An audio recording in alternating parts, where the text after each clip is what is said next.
Olá, meus amigos, tudo bem com vocês? Sejam bem-vindos ao nosso canal Crescer na Fé. Daremos continuidade aos nossos estudos sobre o Catecismo da Igreja Católica.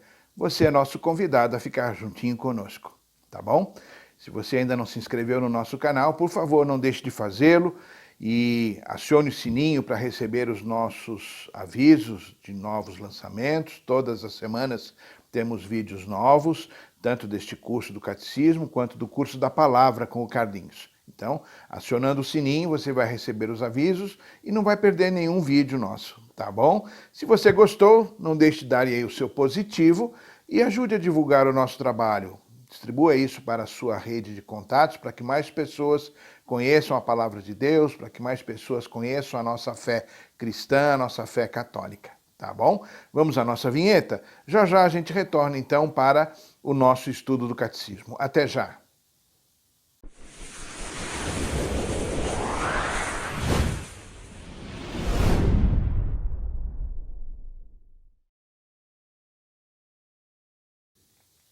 Muito bem, vamos iniciar a nossa conversa, como fazemos habitualmente, fazendo a nossa oração.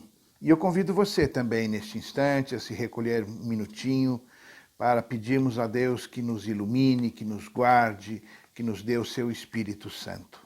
Nós estamos reunidos em nome do Pai e do Filho e do Espírito Santo. Amém. Com confiança, com muita fé, vamos rezar ao Senhor. Vinde, Espírito Santo, enchei os corações dos vossos fiéis e acendei neles o fogo do vosso amor.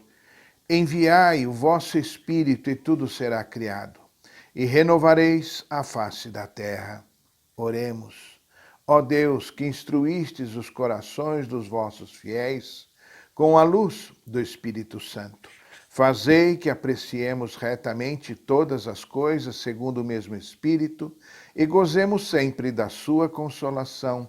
Por Cristo Senhor nosso. Amém. Pai de amor, Pai de bondade, nós te louvamos e te bendizemos pela tua presença em nossas vidas, sobretudo pela salvação que nos deste através de teu Filho Jesus Cristo. Por ele, Senhor, nós fomos resgatados do pecado e fomos mergulhados na tua vida. Queremos te louvar e te bendizer por todas as coisas. Especialmente hoje, Senhor, que vamos refletir um pouco mais sobre a nossa fé. Pedimos, Senhor, aumenta a nossa fé. Ilumina, Senhor, a nossa vida, a nossa alma com o teu Espírito e que esta fé seja iluminada, que esta fé seja amadurecida, que ela cresça e que nós possamos cada vez mais, Senhor, mergulhar em Ti. Tudo isso, ó Pai, nós te pedimos em nome de Jesus, na unidade do Espírito Santo e pela intercessão de Nossa Senhora. Amém. Em nome do Pai e do Filho e do Espírito Santo. Amém. Meus queridos amigos, vamos pegar o fio da meada, como a gente costuma dizer, vamos fazer brevemente uma rápida recapitulação dos nossos capítulos anteriores, não é?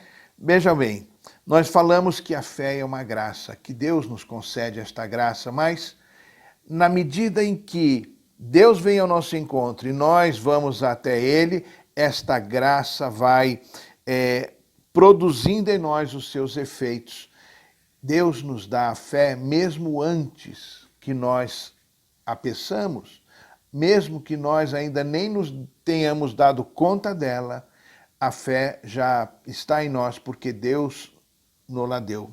Então, nós temos esta prerrogativa de encontrar em Deus o doador da nossa fé e Ele quer que nós tenhamos esta fé. Esta fé, portanto, tira de nós as nossas resistências para um encontro mais íntimo com Deus. Às vezes a gente fica pensando, por que eu não consigo encontrar Deus? As pessoas falam tanto a respeito disso ou daquilo, por que eu não consigo? Talvez porque estejamos fechados a esta fé que quer crescer, mas a gente não a alimenta, a gente não a suscita adequadamente.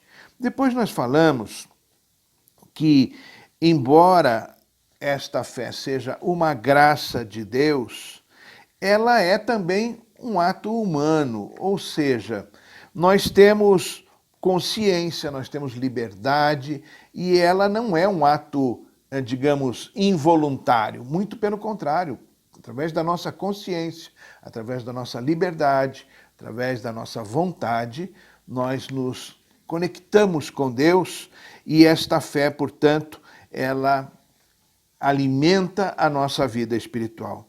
Depois nós vimos que a fé é um ato de inteligência. Às vezes a gente acha que fé é um sentimento, é uma emoção. Ah, eu não consigo sentir Deus, eu não tenho fé. Não, a fé não é para ser sentida. A fé é para ser vivida. Tá? Então não se iluda com isso, porque seguramente você vai pegar um caminho errado e vai se frustrar, porque emoções e sentimentos, cada dia a gente está de um jeito, não é? Tem dia que a gente acorda meio azedo, outro dia meio ranzinza, e não é por aí. A fé é um saber, é uma consciência, e por isso a gente então se relaciona com Deus no âmbito do coração, mas sobretudo pela nossa inteligência. A vontade, portanto, vai dizer para a nossa inteligência: creia, acredite. E é assim que funciona, tá bom? Depois nós vimos noutra conversa nossa que fé e ciência caminham juntas, elas não são incompatíveis. Às vezes a gente acha que a fé caminha para um lado, a ciência caminha para o outro. Vimos uma coisa muito importante, que se a ciência tem honestidade, se ela faz as suas pesquisas com ética, com verdade, ela jamais vai contradizer a fé. Não é bacana isso? Então, quando fé e ciência estão incompatíveis, é porque muito provavelmente a ciência pegou um caminho errado, porque fé e ciência não se contradizem, viu? Depois nós vimos na nossa conversa passada, conversamos sobre liberdade e sobre livre-arbítrio. E aqui a gente conversou que Deus de fato nos ama e a liberdade é uma prerrogativa, é uma forma de amar. Porque quando nós obrigamos alguém a amar, não existe liberdade, não é isso? E aqui a gente às vezes até fica pensando, puxa vida, ia ser tão mais fácil se Deus se mostrasse claramente, se revelasse plenamente a mim. Ah, mas daí não ia precisar de fé, não é verdade? Se eu estou vendo, se eu estou enxergando, não preciso de fé. Lembram lá no livro dos Hebreus, né, da carta aos Hebreus, que a fé é aquela coisa da gente acreditar apesar de não estar vendo. É a certeza a respeito das coisas que não se vê. Portanto, a fé não está no âmbito da visão, mas está na coração a coração com Deus. Então, gente, se a gente, porventura, tivesse a graça de enxergar Deus, nós morreríamos. Não conseguiríamos, porque a beleza, a magnitude de Deus é tão grande que a nossa humanidade não suportaria. Lembram lá no Antigo Testamento, quando Deus se revela a Moisés através da sarça ardente? Deus não se mostrou a Moisés, apesar de conversar com ele, apesar de se revelar a ele, Deus não se mostrou, ele ficou escondido naquela sarça que queimava. Portanto, nós não podemos enxergar Deus. E a fé, portanto, entra aí nessa dinâmica exatamente porque não vemos Deus, mas nós nos relacionamos com Ele. Então, gente, Deus não é um sádico, alguém que fica brincando de esconde-esconde com a gente e que fica colocando pegadinhas e problemas e dores e sofrimentos na vida da gente para ver como é que a gente se sai, com fé ou sem fé. Não, Deus nos ama. Nós temos que ter fé neste amor de Deus. Tampouco seria acreditar na pessoa de Deus, porque não tem vantagem nenhuma. Até o demônio acredita que Deus existe. Nós temos é que acreditar e nos relacionar com Deus no seu amor. Aí sim, esta fé vai amadurecer. Então, nas nossas aulas passadas, foi mais ou menos isso, em poucas palavras, tudo aquilo que a gente viu.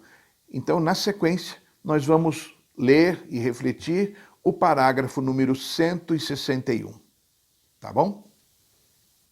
E prosseguindo então, meus queridos amigos, vamos ao parágrafo 161 e eu convido você a acompanhar comigo. É necessário, para obter esta salvação, crer em Jesus Cristo e naquele que o enviou para a nossa salvação. Como, porém, sem fé é impossível agradar a Deus e chegar ao consórcio dos seus filhos, ninguém jamais pode ser justificado sem ela, nem conseguir a vida eterna se nela não permanecer até o fim. Portanto, meus amigos, destaco aqui neste trecho esse pedacinho, esse versículo da carta aos Hebreus, no capítulo 11, versículo número 6, que diz: sem fé é impossível agradar a Deus. É pela fé que nós nos relacionamos com Deus, que nós nos submetemos ao desígnio de Deus. É pela fé que Deus se revela a nós e nós percebemos esta revelação. É pela fé que nós conhecemos e aceitamos e acolhemos a vontade de Deus. É pela fé que nós mergulhamos e amamos os mistérios de Deus, aquelas coisas que, embora não compreendamos, acolhemos porque sabemos que são de Deus e são as melhores coisas para nós. Portanto, meus amigos, nesse trecho que acabamos de ler, nós vemos que o início do parágrafo diz que para obter a salvação é necessário acreditar em Jesus Cristo e também acreditar naquele que enviou Jesus Cristo, ou seja, o Pai. Olha, aí já acredito que brote na cabeça da gente, talvez na mente de vários de vocês que nos acompanham, a pergunta, aquela pergunta que não quer calar. Mas, e aí, Ronaldo? E o meu marido, ou a minha esposa, ou meu filho que não acreditam em Jesus Cristo? E aquela minha cunhada, aquela minha comadre, aquele meu compadre que é de outra religião e que não aceita Jesus Cristo, eles não vão ser salvos? Uau! Espera aí, muita calma nesta hora. Vamos ver com calma essa situação. Meus caros, estas pessoas que acreditam em Deus, mas não acreditam em Jesus Cristo, elas estão por aí, não são poucas. Vejam, as outras religiões, as religiões chamadas não cristãs, cito aqui rapidamente os muçulmanos, os budistas, mesmo os espíritas, são todas doutrinas, são religiões não cristãs. Por quê? Porque não aceitam Jesus Cristo como Deus e como Salvador. Talvez aceitem Cristo como um profeta, como uma alma iluminada, uma coisa do tipo, mas não como Deus e como Salvador de nossas vidas. Assim, meus caros, a gente pode dizer com toda certeza que Deus é Pai, Deus não é padrasto. Deus é Pai e nos ama com amor infinito, com amor de misericórdia. E o projeto de Deus é para a salvação de todos os seus filhos. Nós vemos na palavra de Deus que Deus não faz acepção de pessoas. Ele ama a todos. E o próprio Cristo, no seu Evangelho, nos ensinou isso, não é verdade? Então, vamos ter confiança na misericórdia de Deus. Então, a gente lê na palavra de Deus que este fato de Deus não fazer acepção de pessoas nos leva a compreender que Deus ama todos do mesmo jeito, os bons e os maus. Ele faz chover sobre os bons e sobre os maus, os justos e os injustos. O pensamento de Deus é diferente dos nossos pensamentos. Então, meus caros, quem se salva, claro, salva-se por Cristo e através de Cristo, ainda que não saiba e não perceba. E às vezes até que faz parte desta grande igreja universal, que são os filhos de Deus, de uma maneira visível, invisível, perceptível e imperceptível, as pessoas às vezes participam desta vida com Deus através do amor. Esta é a grande coisa que nós podemos aprender, que quem se salva não se salva somente por dizer eu acredito, mas se salva porque ama. E isso a gente vê de maneira muito clara, muito nítida no Evangelho de Jesus. Aliás, o Concílio Vaticano II nos explica que o mundo pagão tem em si como que germes de cristianismo. Então, embora não sejam cristãos, tem em si coisas que são cristãs. Por exemplo, a fraternidade, a unidade, a caridade e tantas coisas que são próprias da vida em Deus e a vida de Jesus, mas que no mundo pagão também perduram. A gente vê tantas pessoas solidárias com os mais pobres, fazendo atos de caridade com este ou com aquele que precisa. Estas atitudes desses não cristãos serão determinantes para que também eles, pela misericórdia de Deus, possam se salvar também. Bem, é importante que a gente tenha consciência que a salvação não é matemática do tipo, olha, eu digo que acredito, pronto, estou salvo. Não. A salvação é pelo amor. Lembram Jesus explicando? Olha, você fez isso, você fez aquilo, você expulsou o demônio, ele vai... Não te conheço. Não te conheço porque você não amou. O amor é o divisor de águas para entrarmos no reino de Deus. Então, a gente também tem que pensar que é pelo amor ao próximo que nós vamos nos salvar. Claro, pela fé em Jesus Cristo, que Ele é o amor por excelência, aquele que nos ensina a amar de uma forma total, é aquele que é caminho, verdade e vida, através do qual nós chegaremos ao amor absoluto.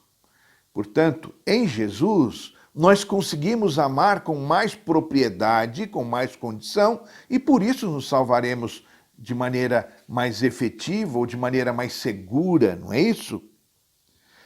São João, na sua primeira carta, fala: Deus é amor, e quem ama permanece em Deus. Portanto, o amor é a medida. São Paulo, na sua primeira carta aos Coríntios, no capítulo 13, vai nos lembrar que, olha, a caridade é a coisa mais importante. Ainda que eu falasse a língua dos homens, ainda que eu falasse a língua dos anjos, ainda que eu entregasse meu corpo às chamas, além...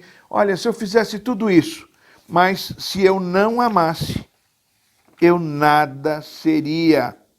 Eu nada seria. Portanto, o amor é a medida das nossas vidas, é a nossa medida para entrarmos na glória de Deus e sermos salvos. A fé vem como complemento para ser em nossas vidas a coisa que vai selar, que vai sacramentar esta dinâmica do amor e nos fazer mergulhar no coração de Deus. Nós falávamos a respeito da primeira carta de São Paulo aos Coríntios, a respeito daquele hino da caridade, o hino do amor. Às vezes, a gente acha que a nossa religião é um código de preceitos, de rotinas, de coisas que a gente tem que fazer. Eu tenho que rezar tantos terços, eu tenho que ir à missa, eu tenho que comungar, eu tenho que participar das ladainhas, das novenas e por aí vai, procissões e tantas coisas que nós fazemos na nossa rotina de vida católica. Mas isso não nos garante a salvação, como nós vimos na palavra de Deus. O que nos garante a salvação é o amor e a fé em Cristo. Só a fé em Cristo sem amor também não vai nos salvar. Temos que acreditar em Cristo e temos que amar. Agora, se alguém só amar sem acreditar em Cristo, não é? Este, pela misericórdia de Deus, poderá conseguir a salvação sim. Portanto, a gente pode esperar que os nossos entes queridos, aqueles que amamos, que não são cristãos, que poderão estar na glória de Deus, sim, pela misericórdia de Deus. Mas a gente tem que lembrar, gente, que este amor que falamos e que pode nos levar à salvação é um amor prático, é um amor traduzido em coisas do cotidiano que são determinantes. Eu me recordo de uma santa mulher, Chiara Lubich, ela já falecida neste cerca de 12 anos atrás, se eu não me engano, ela morreu e já está em processo de beatificação. Ela é a fundadora do movimento dos focolares e ela tinha o carisma, como tem o movimento dos focolarinos, o carisma da unidade e da vida da caridade. E ela dizia que uma pessoa à beira da morte, que nunca ouviu falar de Jesus, que nunca ouviu falar de Deus, poderá se salvar se um dia ela se lembrar, né, se ela se lembrasse de um dia que tenha sido plenamente amada por alguém. Portanto, o nosso amor pelas pessoas, a nossa caridade em favor das pessoas, especialmente daquelas que não conhecem a Deus, poderá ser determinante para que na hora da morte ela possa se entregar ao Senhor e ser salva. Vejam a nossa responsabilidade, não é? Então, nós temos este ministério do amor. Por sermos cristãos, por termos fé em Cristo, nós temos que traduzir tudo isso em vida e vida prática. Vocês se lembram dos embates, das discussões que Jesus tinha com os fariseus? Pois é, aqueles fariseus, eles se achavam. Eles achavam que eles eram senhores de si porque cumpriam toda a lei. E Jesus falava, olha, não adianta ser cumpridor de lei. Você tem que amar, tá? Então, neste parágrafo número 161, nós vimos que o amor é a porta de entrada, é o caminho para que, com a fé, possamos chegar a Deus e aos irmãos. Assim, a gente efetivamente vai ser salvo. Jesus é, claro, caminho, verdade e vida. Como ele próprio disse, ninguém vai ao Pai a não ser por mim. Mas às vezes as pessoas vão ao Pai através de Jesus sem saber. Sem saber, pelo amor. E caminhando então para o finalzinho do nosso vídeo de hoje, fazendo um breve resumo, nós vimos no parágrafo número 161 que para a nossa salvação nós precisamos acreditar em Cristo, ter fé nele, mas também de maneira muito intensa fazermos a experiência do amor e da vivência da caridade como forma de fazermos a vontade de Deus. Tá bom? Na sequência deixaremos aí na tela uma proposta de atividade e também de oração. Espero reencontrá-los todos em nosso próximo vídeo, se Deus quiser. Em nome do Pai, do Filho e do Espírito Santo. Amém.